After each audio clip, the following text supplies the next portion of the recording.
কেন কুমিল্লার পক্ষে না, মানে আমি কেন কুমিল্লার বিভাগ চাই না, সেটার জন্য কিছু কুমিল্লার বেড়া মানুষের অনেক বেশি চুলকানি, বিশেষ করে 14 গ্রামের যে বেড়ারা আছে।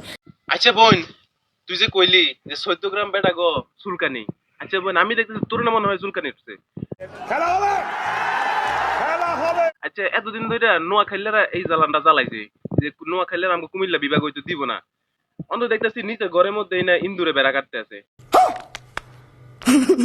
এখন ভাই তোদেরকে বিভাগ দিব, ঠিক আছে, তোদের বিভাগ হয়ে গেল কুমিল্লা, হ্যাঁ, তো তোরা তো নিজের ঘরের বেটিটারে ঠিক রাখতে পারছ না, তোরা ফইরে তাও সারা বছর বিদেশ, ওই বেটিটা তো আকাম কুকাম দি অন্য বেটার লগে কইরেলা। আচ্ছা মানে প্রবাসীর বউরা আকাম কুকাম করে লাই, আমার তো মনে হইতেছে তুই না আকাম কুকাম করতেছ, কেন তুই কেমনে জানোস? প্রবাসীরা দিন রাত 24 ঘন্টা পরিশ্রম কইরা দেশের মধ্যে রেমিটেন্স পাঠায়, আর হ্যাগো বউরা দেশের মধ্যে এসব কাম করবো, এই কথাটা কইতে পারলি? প্রবাসীরা হচ্ছে বাংলাদেশের সবচেয়ে বড় হাতিয়ার। সঠিক বলেছেন, আপনার বুদ্ধি ভালো। এত বেশি পরক্রিয়া কুমিল্লা, এত বেশি সরকার নাকি জরিপে দেখছে সব থেকে বেশি পরক্রিয়া কুমিল্লা। আচ্ছা বোন, তুই যে কইলি যে 14 গ্রাম বেটা গো বেডিরা সব পরকিয়া করে, এরা প্রবাসী বিদেশে কইরা থাকে, আচ্ছা প্রবাসী গো কষ্ট, প্রবাসী গো দুঃখ তুই কি বুঝবি?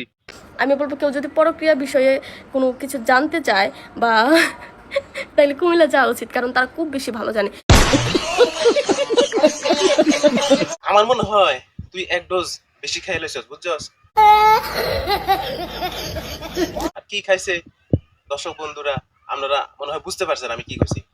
আর না হলে এভাবে আবল তাবল তো কেউ বলে না যে কুমিল্লা আইলে মানুষ জানতে পারবো যে কুমিল্লার মানুষ, কুমিল্লার বউয়েরা পরকিয়া বেশি করে। আচ্ছা বন্ধুগণ, আপনারা ভিডিওটা একটু শেয়ার করে দিয়েন, আর এই ছাগল ছাগলটারে কেউ চিন্তা থাকলে অবশ্যই আমার কমেন্ট বক্সে একটু মেনশন করে দিয়েন, আর যারা এখন আমার ইয়াডিতে ফলো দেন না একটু ফলো করে দিয়েন। আমার মনে হয় কি জানেন, এদি মনে হয় নোয়াখালী গো দালাল, বুঝছেন? তুই একটা কাম করবো, তুই আছে না নোয়াখালী চলে যা, তুই আজকে থেকে নোয়াখালী পক্ষে কথা কো, আমার কোনো সমস্যা নাই। লক্ষ লক্ষ মানুষ আছে কুমিল্লার বিভাগের জন্য আন্দোলন করার লাগিয়া, কুমিল্লা বিভাগ চাওয়ার লাগিয়া। এই যে দেখ বোন, তোর লাগিয়া 14 গ্রামের এরা বাস লইয়া নামছে, বুঝছো? বাস যখন কোন দিয়ে দিব এটা কিন্তু আমি কইতে পারতাম না, ঠিক আছে? একটু সাবধানে থাকিস বোন। तू समझा?